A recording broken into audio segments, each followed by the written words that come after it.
Out on the prairie, nothing survives by being soft. The wind bends fence posts, the dirt cracks open in the heat, and the people who stay here learn early that toughness is not loud, it's stubborn. That's what this series became after Game 2. Elbows, screens, bruises, complaints. A Thunder team that stopped trying to play pretty and started playing like Oklahoma. Now the series shifts to San Antonio. Tonight, Caden McFarland and Dan Lindblad break it all down in studio. Emma Birch is with Tulsa fans at the River Spirit Casino. And I'm TJ Eckert inside the Paycom Center where those bruises carried all the way into Game 3. 2 News Oklahoma, the Western Conference Finals. Coverage starts now. Oh, welcome into 2 News Oklahoma at 10, everybody. What a team, what a performance. Western Conference Finals, Game 3, Thunder Spurs. Dan, to be the man, you got to beat the man. The Thunder are the champs. They played like it tonight. And the way that game started, even going into pregame, knowing that J-Dub was going to be out, knowing that the Spurs were going to be about as full hand as they could be, and then they race out to a 15-0 lead. Yeah. For the Thunder to finish the game the way that they did, that tells a lot about that culture in the program. Just moments before our 6:50 sportscast, we found out Jalen Williams would not play, and the Spurs were going to have everybody, De'Aaron Fox and Dylan Harper, and we thought, gosh, there's a reason the Spurs are now the favorite. For the first time in 33 playoff games, the Thunder are not the favorite. You thought, boy, this Game 3 is going to be tough to get. And then they fall behind 15-0. You think, let's start looking ahead to Game 4 and what they did after that and what it took from everybody up and down the roster. I mean, yeah, SGA did what SGA does, but this Thunder bench, Dan, what can you say about this group? Yeah, there's a lot of chatter about who gets the first statue. I just say roll out a bench.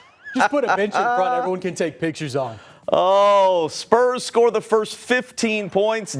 De'Aaron Fox was really good early on.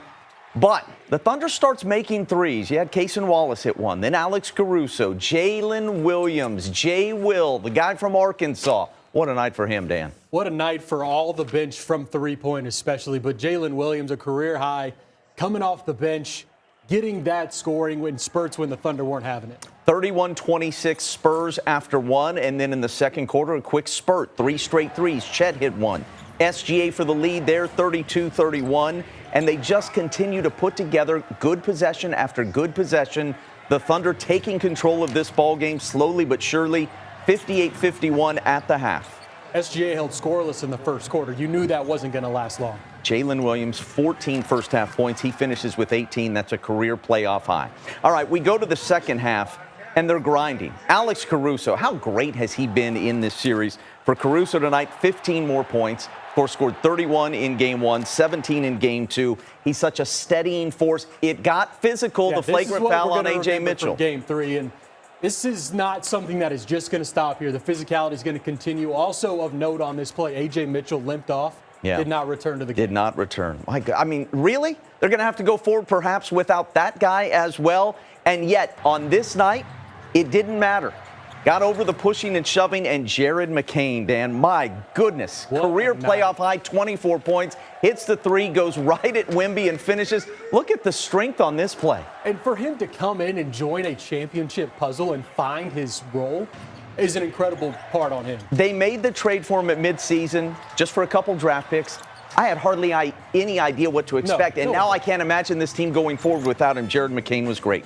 Fourth quarter, just looking to maintain that lead, and they do. Every time the Spurs tried to make a run, OKC had an answer. Huge play here by Jay Will. 4-point play again, right when the Spurs were closing in on 10 points.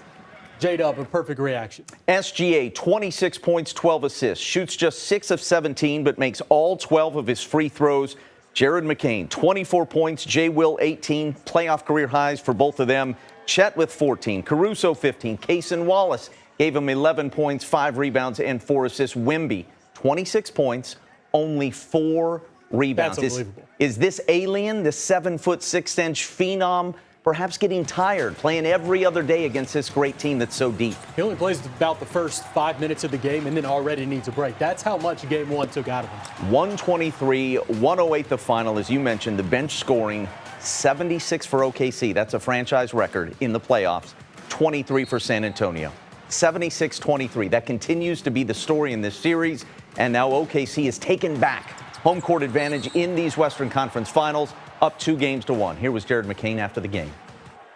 I think just being able to execute the details. We knew coming into this game, it's going to be physical. Coming in their home, it's going to be loud, but being able to weather the storm, we were able to do a great job of that. And given your story, you were traded here mid-season. What does it mean to you to be able to contribute and showcase your versatility on this stage? It's everything. I mean, that's why, like, I do this. Like, it's to prove those people who believe in me right, to be honest. My family, the support system, all these players here, like, they truly believe in me, and that gives me the most confidence to go out here and do my best. He was fantastic. He's a wild card. Never know what Jared McCain might do. He's capable of making plays that almost nobody on the roster is. And so when SGA's being double covered, that's a guy who can go and get a shot. But I loved hearing that because it's different here, right? Everybody says the Paycom's like a college environment. There's a chip on your shoulder that comes with being from Oklahoma and representing Oklahoma. He said that right there. That chip on his shoulder from what happened in Philly is proven big for the Thunder here on the biggest stage. Fell behind 15-0 to start the game. After that, the Thunder beat the Spurs on their home floor, 123-93. A blowout, really. What a performance. They are the champs. Oh, I know somebody who's real fired up about this. Emma Birch out at River Spirit Casino Resort. Emma. Kate and Dan, that's what I call game 3. Am I right, everybody? Yeah! That's how you take a win in San Antonio. Me and my friends out here, we had a great night. This is my new bestie, Zach. Zach, tell me about the game tonight. It was a great game. They played really hard. I am proud of them. They played to my expectations. Absolutely. So, obviously, we're not in San Antonio. We're here in Tulsa. What was the atmosphere like here? So this is my first time at this watch party. It was great. I loved every single minute of it. It was just like Oklahoma City. I know Oklahoma City doesn't want to hear that, but I love it. Great. I'd do it again. Okay, Thunder and how many? 7. Thunder and 7. You were right here from Zach. Can I get an OKC? OKC! OKC! OKC! Kate and Dan, we're ready to take game 4, baby. Let's go! Big game, Emma Birch. Imagine all if she wasn't fired up. Yeah, how about that? All right, speaking of that game 4, that'll be Sunday night right here on 2 News Oklahoma. We'll be here in studio giving you the pregame and postgame coverage. The Thunder with the chance to take a commanding 3-1 series lead.